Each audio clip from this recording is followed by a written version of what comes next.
Welcome back to the Deep Dive, where we like to take a look at things that matter and, cut through the noise and really get to the heart of things.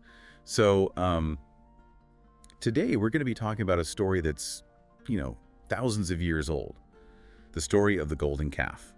It comes to us from the book of Exodus, chapter 32. Yeah, foundational text for, so many people. And this particular story, it's really powerful. It's endured. It's been interpreted and reinterpreted throughout history.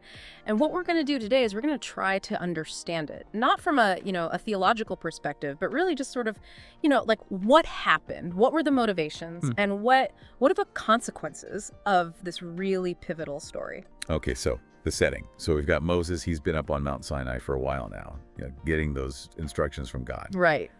And down below, Yeah. people are waiting, and they're getting a little restless. And the text tells us, when the people saw that Moses was so long in coming down from the mountain, they gathered around Aaron and said, "Come, make us gods who will go before us. As for this fellow Moses who brought us up out of Egypt, we don't know what has happened to him." It's kind of like, oh man, you're getting a little anxious here. Right. Yeah, you can totally sense that anxiety. They've been through so much already. Think about it. The parting of the sea, the manna appearing every day to feed them. These were huge events. But now their leader, the guy who's like their direct connection to God, he's gone. Right. And it's natural, and there's this kind of void to feel that anxiety creeping in. And it's interesting because it's like they're not necessarily rejecting the whole idea of God, right? They're they want something. They want something more, something now. Yeah, something more immediate, something they can, see and touch. Right. So they go to Aaron. And what does Aaron do? He could have said, hey, guys, just be patient. Moses will be back. But he doesn't. No, he doesn't. Instead, he says, take off the gold earrings that your wives, your sons, and your daughters are wearing and bring them to me. Yeah.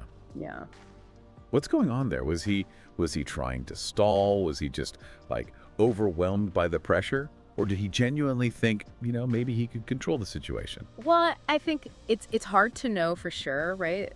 But we can see how his response really highlights the pressure he was under. I mean, he's being asked to step into this leadership role. Right. And it's a huge ask. And the fact that he instructs them to gather gold from everyone, their wives, their sons, their daughters. Yeah. It just shows you how widespread this demand was. It wasn't just a small group of people. Everyone was on board. Yeah. This was a collective desire. Yeah. And then when they comply, when they bring him all that gold, that just underscores how much they yearned for something more tangible, more present, And then we get to the creation of the idol itself. Aaron takes all this gold, he shapes it, and boom, there's a golden calf. It's hard not to, think about that image, like what was going through his head. And what about the people? What was their reaction? They proclaimed, "These are your gods, Israel, who brought you up out of Egypt." And that's the striking part, isn't it? They're using the same language that's associated with the God who liberated them, but now they're applying it to this golden calf. It's like they're trying to replace, or I guess reinterpret what they already have. Like maybe they think this calf represents the same power, but in a form they can understand, a form they can see. Right. And you have to consider the symbolism of the calf. In ancient cultures, the calf was often associated with strength, with fertility. It probably represented a more immediate, more understandable power compared to this unseen God that Moses had been talking about. So then what happens? They've got their golden calf. Now what? Well, Aaron, he builds an altar before the calf, and he proclaims a festival to the Lord for the next day. To the Lord. But it's a calf. Like they're mixing things up here. Right, exactly. And that's what makes it so interesting. They're ostensibly worshiping the same God, but they're doing it through this prohibited image. It's almost like they're trying to have it both ways. Trying to hedge their bets. Yeah, maybe. And then the festival itself, they have the burnt offerings, they have the fellowship offerings. That's all in line with their, established rituals. But then the text goes on to say they sat down to eat and drink and got up to indulge in revelry, which, that's not exactly what you'd expect from a solemn religious festival. There's a real disconnect there. There is. It's like they've taken this religious observance and turned it into, something else entirely. Meanwhile, back on the mountain, God is not happy. Not happy at all. He tells Moses, "Go down, because your people, whom you brought up out of Egypt, have become corrupt. They have been quick to turn away from what I commanded them, and have made themselves an idol cast in the shape of a calf. They have bowed down to it and sacrificed to it, and have said, These are your gods, Israel, who brought you up out of Egypt. God's pretty upset. And, the repetition of their claim about the calf bringing them out of Egypt, that really rubs it in.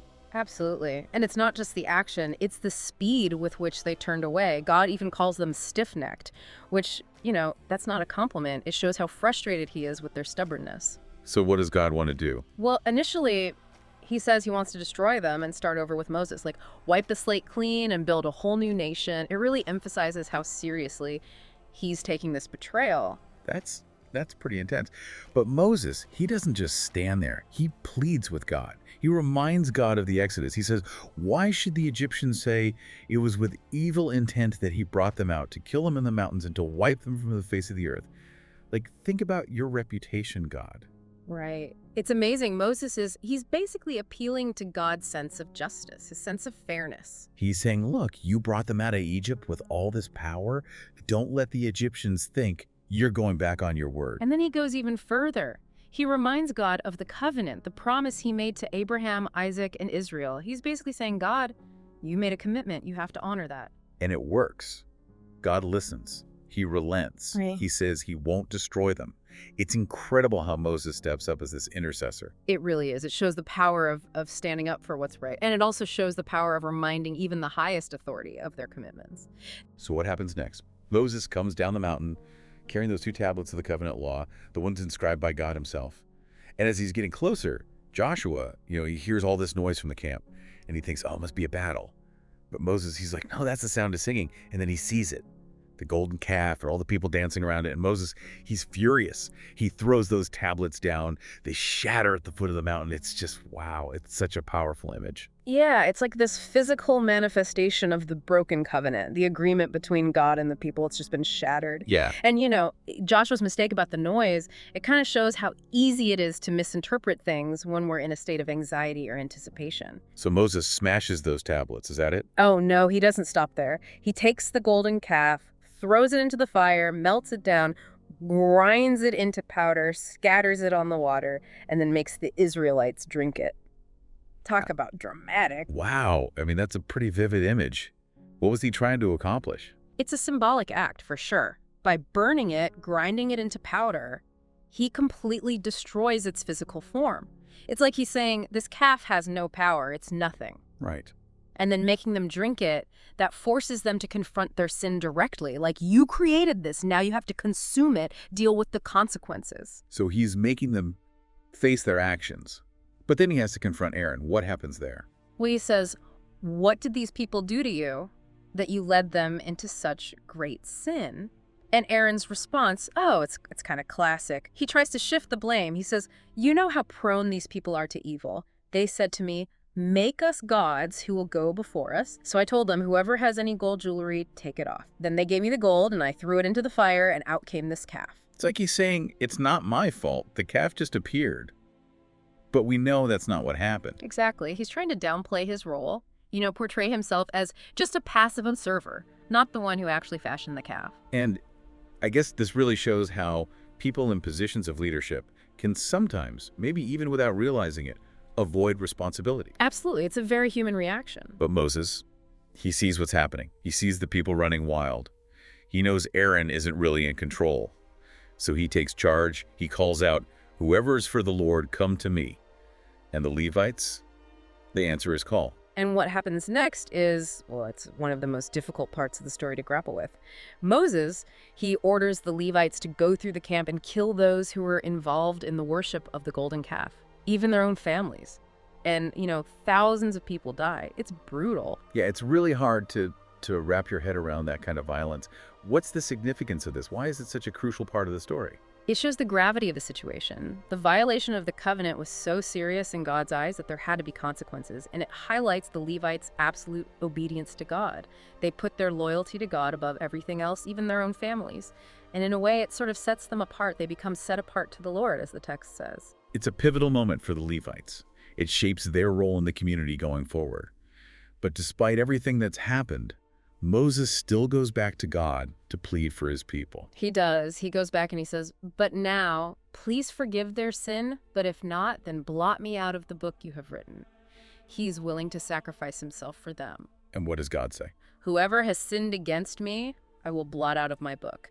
However, when the time comes for me to punish, I will punish them for their sin. So it's not a blanket pardon? No, there will still be consequences, but it's not the immediate destruction he threatened before. It's like there's a balance, mercy and justice. And the chapter ends with the statement, "Then the Lord struck the people with a plague because of what they did with the calf Aaron had made." Right. So even though they're spared from complete annihilation, there are still repercussions. They still experience suffering as a result of their actions. This story, it's a roller coaster. We see the Israelites going from, anticipation to anxiety to this frenzy of idolatry, all while Moses is away. And then, you have Moses' return, the breaking of the tablets, the punishment, the intercession, and then finally the plague. It's a lot to take in. It is. But it leaves us with a lot to think about. I mean, this tension between wanting something tangible, something immediate, and having faith in something you can't see, that's something we all struggle with, isn't it? Oh, yeah. I mean, even today, it's so easy to get caught up in the moment, to look for quick fixes. Absolutely. And this story, it reminds us of the importance of leadership, of having people who can guide us, who can stand up for what's right, even when it's hard. And the consequences of our actions. Yeah. Like even when we make mistakes, even when we stray from the path, there's always the possibility of forgiveness, of redemption. But that doesn't mean there won't be consequences. Exactly. It's a powerful message. So, as we wrap up, here's something to think about. What are our golden calves today?